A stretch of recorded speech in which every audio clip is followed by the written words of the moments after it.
to the Eugene Torto YouTube channel. I want to thank everyone who subscribed so far. If you haven't, go down there, hit the subscription button, hit the notification bell, all that good stuff. Leave comments, hit the thumbs up, thumbs down, share with your friends. Help the channel grow so I can afford to do projects like this. This video is about changing seals on a Dana 36 differential out of a 90 Corvette. These were used actually from 84 through 96 in the C4 Corvettes. And from 85 to 96, any manual trans Corvette had the Dana 44, which is very similar, but it's bigger. So it's basically what I'm going to do here applies to the Dana 44. But in order to remove your seals, whether it be from the pinion seal or the axle seals, you're going to have to remove the unit. You're going to have to remove the unit. You're going to have to remove the bat wing or the differential cover, which goes on the back. And in order to access clips inside here, there's C-clips inside there. And I don't know if you can see them or not in there real good, but that's it right there. And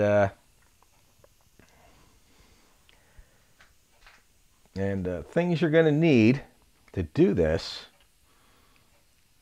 First thing, to remove the axle seals, to get the axles out, you do have to remove the axles. These are the axles right here, each side. You will need a good pair of snap ring pliers, 90 degrees like these, because they are problematic to get out, and you'll probably also need a skinny screwdriver to get in there and help pry them out while you're doing it. You'll see here in a few minutes, hopefully, when I get to that. But the other tools you're going to need are, you're going to either need an impact, this is for the pinion seal, or a breaker bar, and no matter which one you use, you're going to need a 1 1/8 inch socket. To hold the pinion, you're going to need something like a pipe wrench, or a piece of angle iron like I have here, and then you notch it and put a couple of holes in it so you can hold the bolt it to the front of the pinion, and that will hold it in place, give you the leverage you need while you break that pinion nut loose. And the same when you're torquing it on. Talking of torquing it on, you will need a torque wrench that goes up to at least 200 foot-pounds, because you will need to torque that nut to 200 foot-pounds. One other thing you may want is a seal puller. These, in my opinion, I haven't had really good luck with these, because what happens is, especially if it's the original seals, they're usually seized on there, and you end up having to take a chisel and just get between the case and the seal and just hammer it off that way. I'm not going to go ahead and actually remove these. These are good seals on this case, so I'm not going to just sit here and waste them for no reason. Either if I was rebuilding it or something, I would go through the whole procedure. But I'll get to showing you how to remove the snap rings. Let me get a screwdriver real quick. I'm always forgetting something. There we go.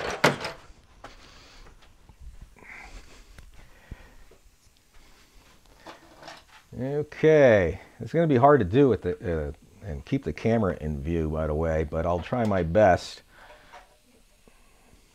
Let's see. Yeah, this is going to be real difficult.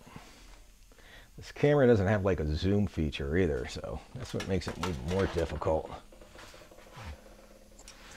You're going to have to orientate this the C-clip. The best way to do that is with a screwdriver. Should be able to slide it around to where you can get the snap ring on it.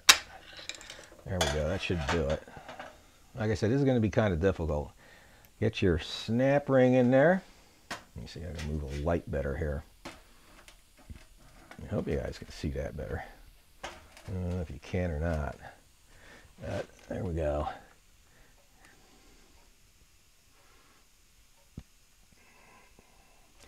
There we go. That's actually, yep, almost got it. This can be tricky. It's your first time doing this. You're going to have to be patient. Even though I've done a couple of these, they're still tricky to do. And that's why you really need a good pair of snap ring pliers.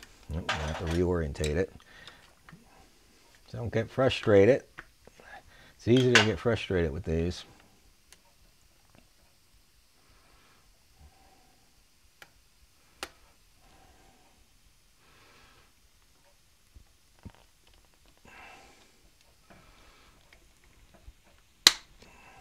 This is where the screwdriver comes in handy. Yeah, like I said, you just got to try. It ain't, very rarely do they just come off.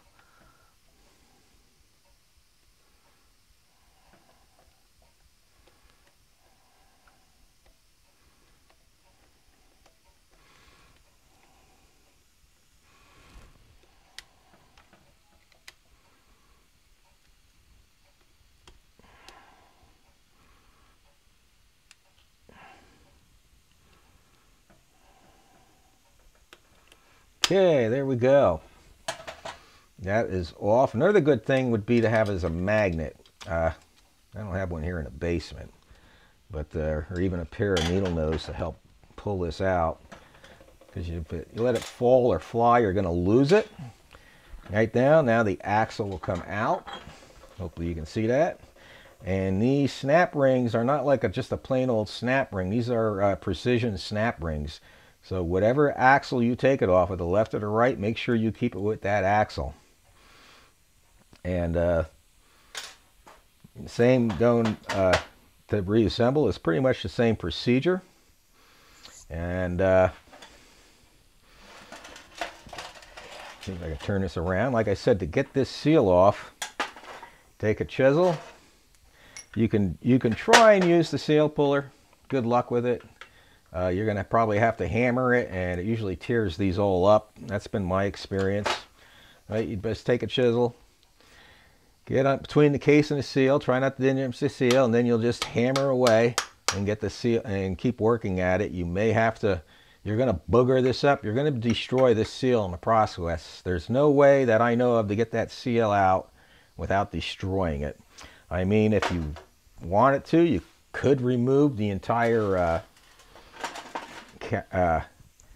differential in here, the carrier, remove the caps, pull it out, and maybe drive it out with a punch that way if you're going to be disassembling the whole thing. But that's the way I do it, is just take a chisel and start tapping and hammering and all that good stuff.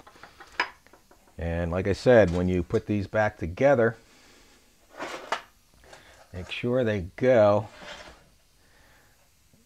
exactly the same way.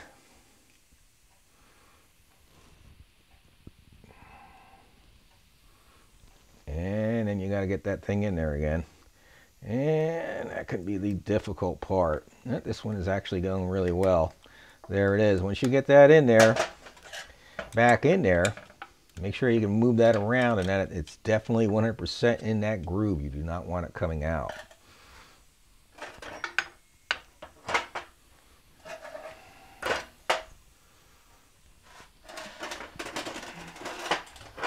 There, I can slide this around. Now, one thing about the pinion nut is you want to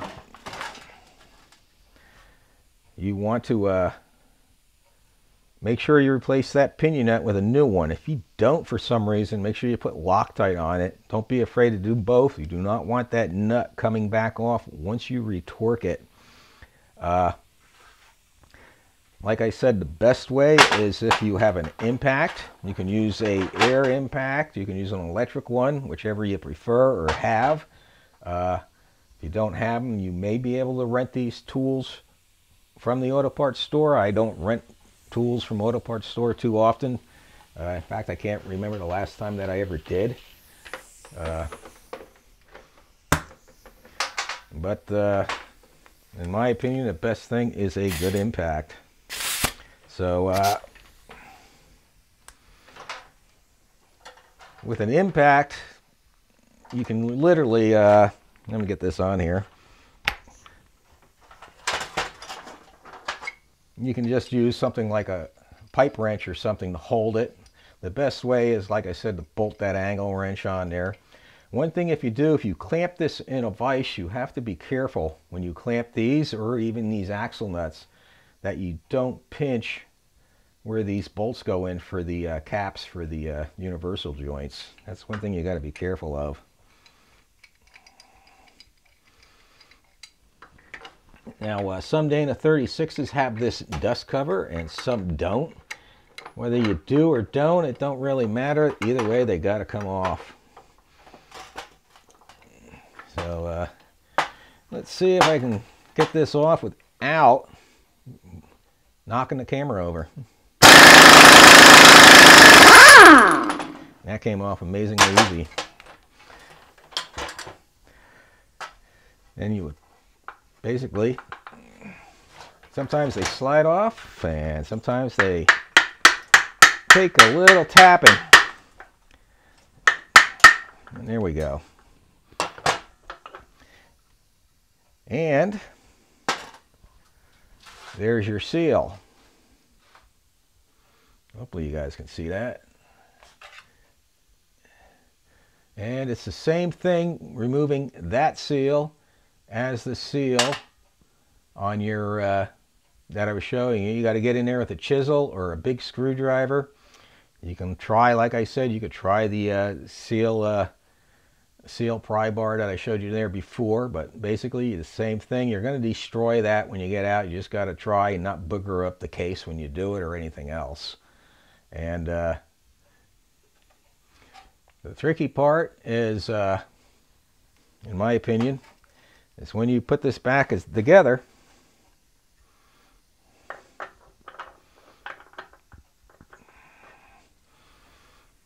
Of course, make sure that washer goes on there. These are, you can get a new washer and a new nut. You should be able to get them through your auto parts store. Personally, I prefer to get everything through Denny's drive shaft, especially when it comes to the axle seals. You want to make sure they have the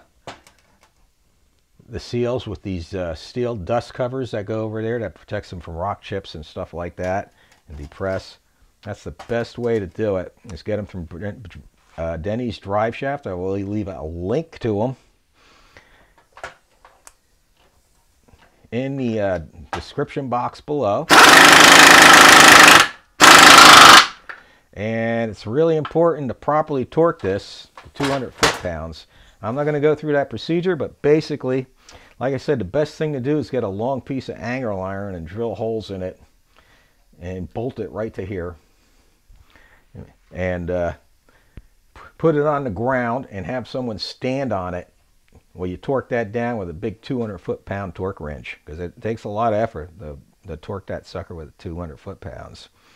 You can do all this, break it loose with a breaker bar and a ratchet, and I guarantee you're going to need to stick a pipe on the end of this breaker bar to break that sucker loose, at least to make it easier. But that's all for this video. It's just like a short video. Like I said, a couple of people requested how to do that, and I hope that helps them out. And good luck with your project if you have to do this. Everyone have a good day. Remember to go down there and subscribe if you haven't. Share with your friends. All that good stuff. And God bless.